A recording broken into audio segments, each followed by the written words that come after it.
Hey guys, स्वागत है आपका मेरे इस कंप्यूटर हार्डवेयर वाले प्लेलिस्ट के एक और नए वीडियो में। गाइस, आज के इस वीडियो में मैं आपको ये बताने वाला हूँ कि डेस्कटॉप कंप्यूटर का जो कंप्यूटर कैबिनेट होता है, उस कैबिनेट के अंदर मतलब कि वही कंप्यूटर केस के अंदर एसएमपीएस को कैसे इंस्टॉल करते हैं। गाइस, एसएमपीएस को असेंबल करना यानी कि वही इंस्टॉल करना, उसका प्रोसेस क्या है, आज के इस वीडियो में गाइस मैं आपको यही बताने वाला हूँ। तो गाइस, मेरा नाम है आयुष्मान और वीडियो को स्टार्ट करते हैं। गाइस, एसएमपीएस यानी कि कंप्यूटर में जो पावर सप्लाई होता है, जिसको एसएमपीएस कहते हैं, पावर सप्लाई भी कहते हैं, इसको गाइस असेंबल करना बहुत ही आसान है, इंस्टॉल करना बहुत ही आसान है गाइस। लेकिन उससे पहले आपको ये बात जानना होगा कि ये एसएमपीएस को लगाते कहाँ पर है। तो गाइस, ये जो एसएमपीएस है वो लगता है कैबिनेट में। ये जो कैबिनेट है इसी में एसएमपीएस लगता है। अब गाइस, एसएमपीएस कोई छोटा मोटा चीज़ नहीं होती है कि आप कोई मदरबोर्ड में कोई सॉकेट दिया हो तो लगा दोगे, ऐसा कुछ नहीं होता है। एसएमपीएस भाई बहुत ही बड़ा होता है। ये जो आप देख रहे हो ये एसएमपीएस है, तो इसका साइज़ भी आप देख सकते हो। दरअसल ये पावर सप्लाई है, कंप्यूटर में ये सब चीज़ें जो लगी रहती हैं इनको पावर देने का काम करता है। तो गाइस, आपको पता चल गया कि एसएमपीएस कैबिनेट में लगाते हैं। अब गाइस, बात करते हैं कि एसएमपीएस को लगाएं कैसे। तो गाइस देखो, ये लगाना बहुत ही आसान है। अब मैं उम्मीद करता हूँ कि स्क्रू लगाना तो लगभग सबको ही आता होगा, क्योंकि मुझे इसे खोलने का मन नहीं कर रहा है। इसमें क्या है ना कि इसको यहाँ पर लगाते हैं और लगाने के बाद इधर सामने की तरफ कुछ स्क्रू लगाना रहता है, फिर ऊपर नीचे दाएँ बाएँ जहाँ जहाँ स्क्रू लगाना रहेगा इसको टाइट करने के लिए एसएमपीएस को आप लगा के इसको टाइट कर देना। मेन बात है इसके वायर की, कि वायर कैसे लगाते हैं और कहाँ कहाँ लगाएं, तो ये चीज़ मैं आपको बता देता हूँ। अब स्क्रू लगाना तो भाई सबको आता होगा, उम्मीद तो मैं यही करता हूँ कि सबको आता होगा। यहाँ पर आपको एसएमपीएस लगा देना है साइड में कोने में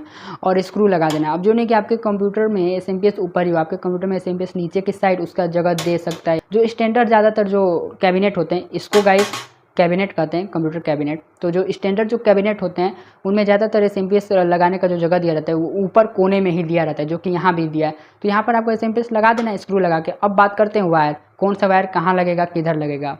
तो गाइस, यहाँ पर एसएमपीएस से लगभग इतने सारे वायर्स आते हैं। तो गाइस, ये जो वायर्स है ना, इनकी ये खास बात है कि जो मेल वायर्स हैं इनका ये खास बात है कि जो सामने की तरफ इनका जो मेल सॉकेट दिया हुआ है, जो कि फीमेल वाले सॉकेट में ले जाकर लगाना रहता है, ये अलग अलग होता है। ये सबसे अच्छी बात है। जैसे कि गाइस यहाँ पर देख सकते हो, ये साटा पावर केबल, फिर साटा पावर केबल डबल डबल दिया रहता है, फिर वो पुराने टाइम वाला जो लगता था वो। तो कुल मिला के अलग अलग टाइप के इनके मेल सॉकेट बने हैं। तो अब बात करते हैं कौन सा कहाँ लगेगा। गाइस, ये वाला जो वायर है ये देख रहे हो गाइस, इसको बोलते हैं ATX power connector, ATX power connector. तो गाइस, इसका क्या काम होता है। तो गाइस, ये जो मदरबोर्ड देख रहे हो ना, ये इसमें ये इलेक्ट्रिसिटी पावर देने का काम करता है।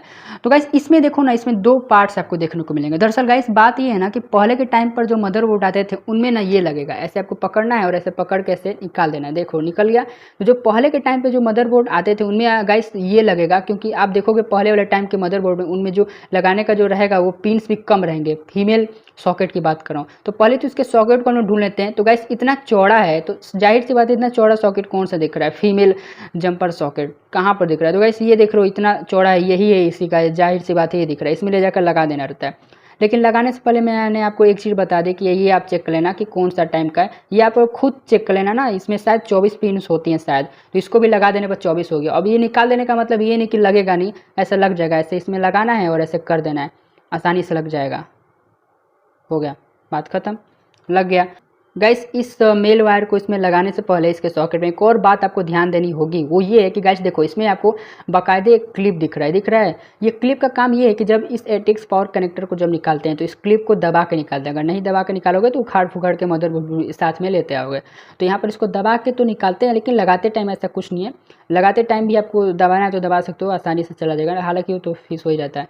तो ये जो क्लिप है, ये क्लिप का जिस साइड इसमें हुक दिया है उसी साइड आपको करके लगाना है। फॉर एग्जांपल, इसके इस साइड देखोगे तो कोई हुक नहीं है, और उसी के इस साइड देखोगे ना, फिंगर लगा के, उंगली लगा के, तो आपको हुक दिखेगा, एक ऐसे निकला हुआ रहेगा हुक। इस साइड भाई हुक है, इस साइड नहीं है।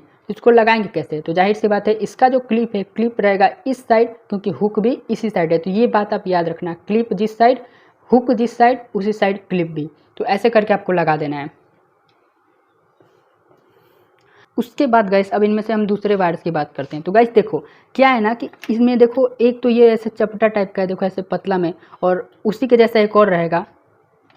ये देखो, ये दोनों के दोनों चपटे टाइप के हैं, पतले में एक ही जैसे हैं, मतलब ये एक ही हैं। उसके बाद गाइस, इनके अपोजिट एक और रहता है। देखो, ये जो है अंदर से गोला गोला रहेगा और एक और रहता है ये गोला गोला। तो अभी जो मैंने आपको कहा ना कि ये जो ATX पावर कनेक्टर है, पहले के टाइम वाले मदरबोर्ड में वो निकालना पड़ता है एक वाला और बाकी लगेगा, उसी तरह गाइस ये भी है। पहले के टाइम पर ये जो है ना वो यूज किया जाता था, लेकिन अभी करके जो लेटेस्ट जो कंप्यूटर आते हैं, मतलब अभी करके क्या मेरे ख्याल से शायद 2015 वाले जो मॉडल्स हैं, 2015 के बाद से शायद जो मॉडल्स आते हैं उनमें ये सब चीज़ें नहीं लगती होंगी शायद। लेकिन ये जो है ना जैसे DVD राइटर या फिर DVD राइटर में लगाने के लिए सब चीज़ें दी रहती हैं, तो ये पहले के टाइम वाले हैं, तो इनका अब उतना ज़रूरत नहीं है। अब आ गया SATA पावर केबल जो नया में आप देखते हो, तो ये उतना यूज नहीं है। तो अगर आपके में दिया हो तो आप इसे यूज कर सकते हो, मेरे में ये नहीं है, तो मैं ये SATA पावर केबल का बताता हूँ। तो गैस यहाँ पर देखो, अब ये SATA पावर केबल है और ये SATA पावर केबल है, तो अब दोनों को लगाते कहाँ हैं? तो गैस ये जो दोनों है ना, आप हार्ड डिस्क या और DVD राइटर में लगा सकते हो। अब लगाते कैसे वो मैं आपको बताता हूँ, क्योंकि आजकल के जो हार्ड डिस्क DVD राइटर आते हैं उनमें यही SATA पावर केबल लगता है। तो अब देख लो कैसे लगाते हैं। तो गैस ये जो देख रहे हो ना, ये मेरा HDD यानी हार्ड डिस्क ड्राइव है, ये मेरा हार्ड डिस्क है, और ये रहा SATA पावर केबल। तो इसको लगाना बहुत ही आसान है, ऐसे आपको पकड़ना है और ऐसे इसमें लेकर जाना है। और एक और बात, ये जो SATA पावर केबल देख रहे हो ना, इसमें आपको L शेप भी दिखता है, देखो ये L शेप दिख रहा है ना, L, तो ये भी आपको ध्यान रखना है, जब आप लगाओगे तो आपको समझ में आ जाएगा। तो ऐसे आपको करना है और इसमें ले जाकर लगा देना, और ऐसे ना लगे तो इसको आप अपोजिट ऐसे कर लेना और लगाना, लेकिन आराम से ये लग जाता है। जैसे अपोजिट मैंने किया तो वो L शेप की वजह से देखो नीचे का तो ऐसे अंदर जा रहा है लेकिन ऊपर का नहीं जा रहा है, क्योंकि इसको इसी तरीके का बनाया गया कि आराम से जाता है, ये नहीं कि ज़बरदस्ती करना। और इसी को ऐसे करने पर देखो आराम से इसके अंदर फिट हो जाता है। तो गाइस आप पलट उलट के देख लेना, आराम से लग जाता है, देखो फिट हो गया। अब बस इसको अंदर प्रेस कर देना, मतलब अंदर धक्का दे देना और लग जाएगा। तो ये देख लो SATA power cable hard disk में लग गया।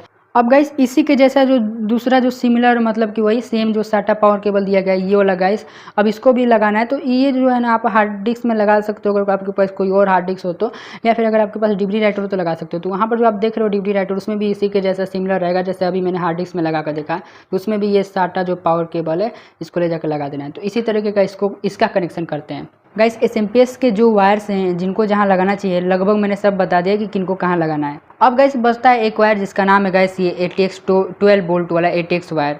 गाइस ये जो वायर देख रहे हो गाइस, ये ATX 12 वोल्ट वाला वायर है। और गाइस इसमें आप देख सकते हो कि इसका ये जो यहाँ पर बना हुआ है, इसका जो मेल ये जो कनेक्टर है, इसके ऊपर यहाँ पर देखो क्लिप बना हुआ है। तो गाइस अब बात करते हैं कि ये जो ATX 12 वोल्ट वाला ये अब कहाँ लगेगा। तो गाइस यहाँ पर इस वायर में आप देख सकते हो, यहाँ पर आपको 4 ठो देखो ऐसे दिख रहे हैं। तो ये 4 ठो वाला आपको कहाँ पर दिख रहा है, मदरबोर्ड, जाहिर सी बात है वहाँ पर दिख रहा है, वो देखो वहाँ पर। तो वहाँ पर मैं आपको पास से दिखाता हूँ सब कुछ। तो गाइस अब ये जो ATX वायर है, इसको गाइस इसके सॉकेट में लगाना है, जो कि यहाँ पर दिया हुआ है। तो गाइस इसको इसमें लगाने से पहले, चाहे वो ATX पावर कनेक्टर हो जाए, चाहे ये 12 वोल्ट वाला ATX हो जाए, दोनों में से गाइस जिसको भी लगाना चाहते हो ना, इससे पहले आपको ये चीज़ ध्यान देना होगा कि इसका जो ये सॉकेट है, यहाँ पर ये जो सॉकेट दिया गया है, इस सॉकेट में गाइस आपको ना उंगली लगाकर, मतलब फिंगर लगाकर तीनों तरफ, ये चारों तरफ आपको चेक करना पड़ेगा कि कहाँ पर एक हुक निकला हुआ है, तभी तो ये हुक जाकर उसमें क्लिप जो है उस हुक में जाकर फंसेगा। ये चीज़ हमेशा याद रखना। फिंगर लगा के चेक कर लो, तो मैंने चेक कर रखा है, मेरा जो हुक है वो इस साइड दिया है, ये तीनों साइड नहीं है, इधर दिया इधर। तो मेरा जो क्लिप है ये इस साइड रहेगा, इस साइड, ताकि उस हुक में जाकर फंस जाए। तो मुझे तो पता है, तो मैं उसमें ले जाकर लगा देता हूँ। तो गाइस देखो यहाँ पर मैंने लगा दिया है, उसके बाद बस इसको ऐसे फिक्स कर देना, नीचे की तरफ मैं प्रेस कर दूंगा तो हो जाएगा। लेकिन मैं इसे हल्का ही में रख रहा हूँ क्योंकि मुझे और भी एक काम है। तो गाइस SMPS में जो वायर दिए रहते हैं उन वायर को कहाँ लगाना है लगभग मैंने सब बता दिया है। शायद कोई वायर तो छूटा नहीं है जहाँ तक मुझे लगता है, तो मैंने सब लगभग बता दिया कि किनका कौन सा जगह है, किनको कहाँ लगाना है। तो गाइस इस तरीके से आप SMPS को असेंबल कर सकते हो, उनके वायर को असेंबल कर सकते हो, वायर को कहाँ लगाते हैं, इस तरीके से आप SMPS को इंस्टॉल कर सकते हो। बाकी गाइस आपको ये वीडियो पसंद है तो वीडियो को गाइस एक लाइक जरूर कर देना, साथ ही में चैनल पर नया हो तो चैनल को सब्सक्राइब करके बेल आइकन को भी जरूर दबा देना है। इस वीडियो में गाइस इतना ही, मैं मिलता हूँ आपसे हमेशा की तरह नेक्स्ट वीडियो में।